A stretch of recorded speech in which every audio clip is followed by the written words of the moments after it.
தமிழ்நாட்டில் பெண்களுக்கு பாதுகாப்பான சூழலை உருவாக்க முதலமைச்சரின் நேரடி கண்காணிப்பில் சிங்கப்பெண் சிறப்பு அதிரடிப்படை தொடங்கப்பட்டுள்ளது. இப்படைக்காக 49 ஆய்வாளர்கள், 641 உதவி ஆய்வாளர்கள், 1843 காவலர்கள் உட்பட 2545 புதிய பணியிடங்களை உருவாக்க முதலமைச்சர் உத்தரவிட்டுள்ளார்.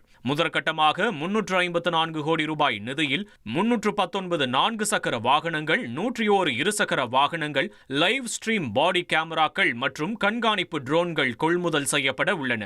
ஐஜி தலைமையில் இயங்கும் சிங்கப்பெண் சிறப்பு அதிரடிப்படையின் தலைமையக கண்காணிப்பிற்காக தனியாக 2.15 கோடி ரூபாய் ஒதுக்கீடு செய்யப்பட்டுள்ளது. தற்போது மாநிலம் முழுவதும் 70 பிரிவுகள், 560 காவலர்களுடன் இந்த படை உடனடியாக பணியை தொடங்குவதாகவும், இது பின்னர் 270 கள அலகுகளாக விரிவுபடுத்தப்படும் என்றும் தெரிவிக்கப்பட்டுள்ளது.